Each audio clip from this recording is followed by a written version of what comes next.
लोकसभा से कुछ हफ्ते पहले सुप्रीम कोर्ट ने अपने अहम फैसले में चुनाव आयुक्तों की नियुक्ति के कानून पर रोक लगाने से इनकार कर दिया। कोर्ट ने कहा कि चुनाव आयुक्तों ज्ञानेश कुमार और सुखबीर सिंह संधू के खिलाफ कोई आरोप नहीं है, जिन्हें नए कानून के तहत चयन पैनल में बदलाव के बाद चुना गया था। कोर्ट ने सभी याचिकाओं को खारिज कर दिया। सुप्रीम कोर्ट ने कहा कि आप ये नहीं कह सकते हैं कि चुनाव आयोग कार्यपालिका के अधीन है। याचिकाकर्ताओं की ओर इशारा करते हुए ये नहीं माना जा सकता कि केंद्र द्वारा बनाया गया कानून गलत है।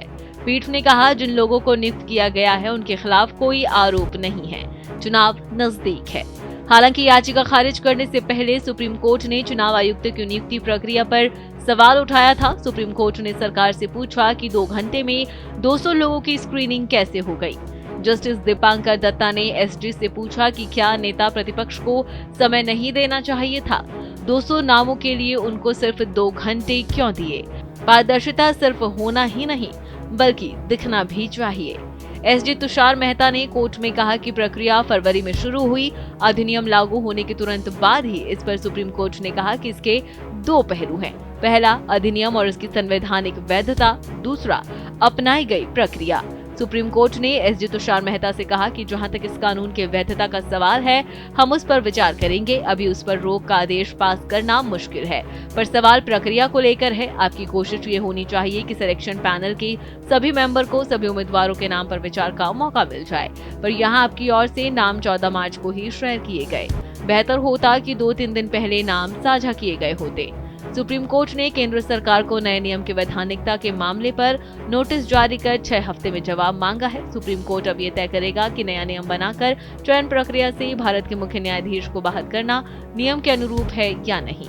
सुप्रीम कोर्ट ने अपने फैसले में चुनाव आयुक्तों की नियुक्ति के लिए कमेटी में प्रधानमंत्री, भारत के मुख्य न्यायाधीश और विपक्ष के नेता होने की बात कही थी, लेकिन सरकार ने नया नियम बनाते हुए सीजेआई की जगह मंत्रिमंडल के कैबिनेट मिनिस्टर को कमेटी में रखने की बात कही। नए नियम के तहत चुनाव आयुक्तों की नियुक्ति को फिलहाल सुप्रीम कोर्ट ने रद्द करने से इनकार कर दिया। हालांकि सुप्रीम कोर्ट ने कहा कि चयन प्रक्रिया की संवैधानिक वैधता को हम जांचेंगे, परखेंगे।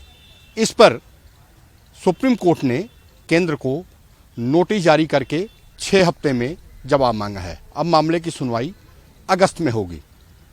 अगर सुनवाई की बात की जाए तो साफ तौर पे याचिकाकर्ताओं की तरफ से कहा गया कि इस वजह से जो चुनाव है वो पारदर्शी नहीं हो पाएंगे।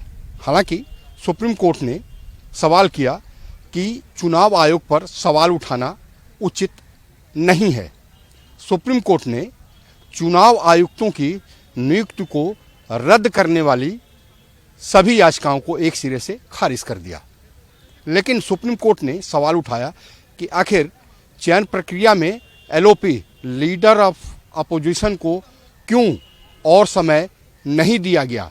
जब 200 नाम दिए गए चुनाव आयुक्तों की नियुक्ति से पहले, तो आखिरकार केवल 2 घंटे का ही समय क्यों नहीं दिया गया। क्या 3 से 4 दिन नहीं दिया जा सकता था। अब देखना होगा कि प्रक्रिया की संवैधानिकता पर जब सुप्रीम कोर्ट सुनवाई करती है तो सुप्रीम कोर्ट का रुख क्या रहता है। कैमरा पर्सन मधुर के साथ राकेश, भारत एक्सप्रेस, दिल्ली।